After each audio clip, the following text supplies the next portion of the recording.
All right, so the following video is really directed towards people that are driving at the upcoming Stoopicold drift event here in Memphis. So this is not going to be a tuning video or car build video or anything like that. This is really just for people to have a better idea of the tech inspection. So me and Scott met up at his shop and went through some cars and stuff. So that's what you're going to see now.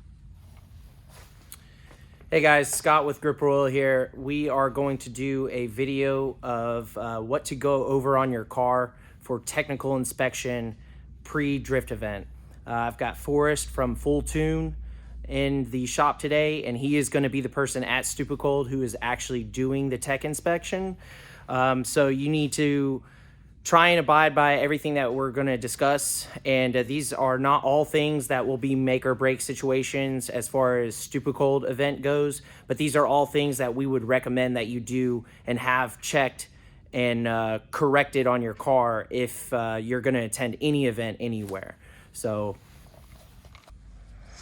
all right, we got Forrest from Full Tune. All right, what's up, Forrest? So we got a few cars here at varying states of build. We got one that's partially together over here. We've got Andrew's hatch right here, and of course we got Scott's coupe there. So between these three cars, it'll be pretty easy to show how to prepare a car properly for the event. So there's just some basic things we'll be looking for when we're doing tech. I'm just going to kind of run down the list, and then we're going to talk about the extra things that we highly suggest you do for your own safety. So just from the beginning, the first thing you're going to need is you're going to need a helmet. And we recommend you having a good helmet that's meant for automotive use. So Snell 95 or later is what we're going to suggest. You can use a DOT approved helmet if for like non-tandem driving. We'll be fine with that. Don't want to see any dirt bike helmets and things like that. No bicycle helmets. Yeah, no bicycle helmets. Not the little brain bucket helmets or whatever. We don't. Yeah, you might think it looks cool, but that's not what works. So yeah, not safe for motorsports. Yeah. So other than that, so easy thing: pants, closed-toe shoes. So don't go out there in your flip-flops. Wear your dirty Vans. And so that's an easy one. Yeah, don't come out in shorts, which we shouldn't have an issue with. Basketball shorts. Yeah. Those melt when they catch on fire to your skin. It's a winter event, shouldn't be an issue, but that's something that happens with springtime events, and everybody's always like, oh, nobody told me, so we told you. Wear pants. Yeah. Next thing, loose items in the car. So we don't want to have loose items in the car. Of course, his helmet's back there, but he's going to be wearing that helmet. But if you look inside the car, it's nice and clean. There's not a bunch of extra stuff floating around. He's got a steering wheel there, and there's no floor mats. Very important that there's no floor mats in there. One issue that can happen when you have a floor mat in your car, it can get stuck up under your gas pedal, or it just can make your feet slip, and you might miss the pedal or something like that. So just take those out, set them aside, and we don't have to worry about it. Let's do the steering wheel and the seat. All right. So another thing on the list is that your steering wheel needs to be securely fastened to the steering shaft. So most of you guys are probably going to have an aftermarket steering wheel. And this one, of course, has a quick release hub, but you see it's got all 6 bolts in it. Don't come out with 5 bolts, 4 bolts, 2 bolts. We've seen it all. Don't do that. That's not what you want to do. So, of course, his is quick release, so it'll go right on there, but you need all the bolts in that, and you also need all the bolts in your quick release. That counts as well. So yeah. And then so we'll want to make sure when you get to the event, make sure that nothing is loose. We're going to not to feel if your steering is sloppy or not, but we want to make sure that there's no slack. Maybe this nut that holds the hub onto the column is loose and all of this has slack. That's not good. We don't want half of these bolts loose and slack there. Even if you're running a cheap quick release, it could have slack in it, just poor tolerances and poor craftsmanship. So all of this is very important for your safety and other people on and off the track. Yeah, and also with working with the interior, another thing you want to make sure of is that your seat is securely fastened. All 4 bolts in the base. I know, S chassis, there's one bolt that strips out very commonly and everything like that. So take the time and fix it. If you got to put a nut and bolt through it or whatever, do that, because we are going to grab your seat, your driver and passenger seat. We're going to make sure that they're fastened down properly. Yeah. Start here. Yeah. All right, so another thing next on the list is battery tie down. It's gotta be held down to the car properly, because we're throwing these cars around on the track. You don't want a battery flying up and hitting you and sitting next to you. So this car, Scott, I don't know how you want to get in there. Yeah. Let me come around this way. So this car, it's got a dry cell battery. It's mounted in the cabin. That's okay for it to be mounted in the cabin like that, because it's a dry cell. But you see, this battery does not move. I mean, it's in there good. Yeah, it's got a metal tie down across the top. Yep. And also another thing to note is he does have a cover over the positive terminal on this battery. So that's another important note. We want those covered. Even if you have to just put electrical tape on it, just cover up that positive terminal. Another thing is you want to have a fuse or circuit breaker on your power cable, because like you can see how this cable runs through the car and all the way up here. If something were to happen where that cable were to get chafed and ground out on the chassis, you could melt that whole wire throughout the car and you could catch your car on fire. We don't want that either. So there's going to be fire safety crew out there, but we don't want to have to use them. Yeah, so that's definitely a recommended addition to your relocated battery. Yeah, I don't have one of those on mine. But let's show another option of because we know every car is not going to be the exact same that's coming out. Some of them are going to be under the hood. Still the same thing. You need a tie down. Of course, your battery cable's not running all the way through your car, but terminals covered, yeah, right? You need terminals covered, all that stuff. But another thing, so this car, it's running a wet cell battery.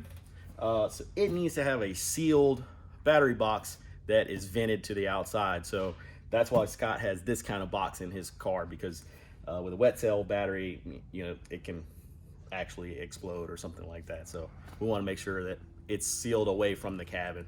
But yeah, I mean, that's really it. And he also has a circuit breaker on his. Oh yeah. Oh yeah, I do. You don't even know what you have in your car. Neat. But yeah, so I'm not going to unscrew this, but the wet cell battery would be like your normal car battery that everyone has under their hood. It's got the 2 little caps that go on top that you can pop off and fill up. That type of battery cannot be in the car with you in the actual cabin space. So like in a hatch, this car has it behind the passenger seat. In Andrew's car here, it is right in the back corner, so it's in like this area. Either way, there's no wall separating that battery or battery acid from getting on you in the event that the battery actually explodes, which these dry cell batteries are completely sealed, I guess, and that's like you don't have to worry about it the same with that. Yes. So Scott, I guess the next thing we can move on to brake lights. That is an important thing you need to have. Because if someone's in front of you on track, they need to see that your car has brakes. So, yeah. See, both brakes work. So yeah. That's just things to check on your car that you might not think about because you're never behind yourself. So just have your buddy look and just make sure that things work. Yeah, because when you're backing out of the pits, we want to make sure that another driver that's coming off track, knows that you're moving your car. Make sure you have brake lights that work. That's important. Another thing, all your lug nuts. If you're 5 lug, you need to have 5 lug nuts. You can't just decide you got a 4 lug conversion today. But that's super simple. But if you've got a stripped out stud or something like that, I mean, now's the time to fix it. Yeah, don't wait till you get to the track. Yeah, because you don't want to drive all the way there, coming from out of town especially, and get failed. So just easy stuff. All your lug nuts. All right, so another thing that we want to make sure of before you get to the track is that all of your wheel bearings are in good condition.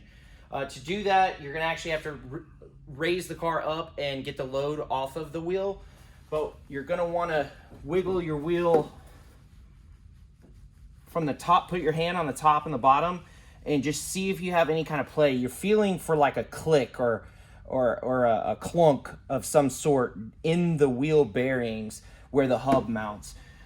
Just want to make sure that none of this is going to fail while you're putting the car through an extremely stressful condition. So right here we've got good wheel bearings. No play, no clicking noise or anything. No signs of any kind of slack. So that's good. You just want to make sure you do that before you get to the track, because if you lose a wheel bearing mid-run, you might have another car behind you or other cars waiting in line. It could be a lot of damage on the front end if you do completely have one fail. So definitely check all four corners of the car pre-event. Good? All right, Scott, what's next? Everything. All right, so we want to check a few things under the hood in the engine bay as well. First off, you need to make sure that you have your coolant overflow reservoir to catch any of the coolant or your water from there as it heats, as the car heats up and it boils over. This way you're not dumping fluids onto the track. Some guys just use like a simple bottle. You may have a OEM reservoir or an aftermarket reservoir, whatever. Just have something in place so that you're not dumping fluids on the track. And if it's plastic and cracked, replace it. Yep. Because it's not doing any good. Exactly. If it's not holding the fluid, then it's not working. Right. So another thing will be oil catch can. This is more of like a specific looking style can, but normally guys will have it kind of just over in the fender well, just any kind of reservoir. I've even seen guys just cut a Gatorade bottle or some kind of bottle, any kind of bottle. Once again, keep the fluids off the track. So oil goes into the can, coolant goes into the can, not on the track. Right. So just make sure you have something in place for those kinds of systems. And this, when it's done, would normally have a filter of some sort on there, just to yeah. And this is a baffled design as well, so we shouldn't see any actual fluid escaping from here. But with that being said, just another kind of notation is make sure that you do have a catch can that vents out at some point. You don't just want to stick like a filter on your crankcase vent. It'll get full of oil, it'll clog, and then you'll have even further problems with that. So, or it'll drip on hot stuff. Yeah, that too. That's the other thing. If you have a high-rise manifold or a non-factory manifold, it is recommended that you have a heat shield around your brake master cylinder. What can happen is if you possibly have a mechanical error or just run the car hot or your tune isn't set up right, you can get this so hot that it will melt the plastic brake reservoir and ignite your brake fluid. That can happen. It does happen. So kind of tit for tat, if you have an aftermarket manifold, go ahead and just get the sheet of metal there. I mean, you can even make one at home. You can buy them online. All kinds of companies make them. But get something there to protect your brake master reservoir. One other thing under the hood is to make sure that your throttle cable and your throttle return are functioning properly. So obviously, I'm just physically opening the throttle body here, but also go in the cab and make sure that the cable itself with the pedal is working properly.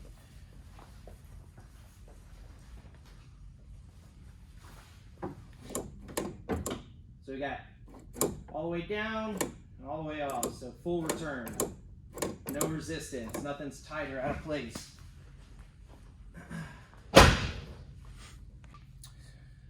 So for the cars that are a little more built or have like aftermarket wiring on them, battery relocation, or trying to do competition type drifting, you may have kill switches.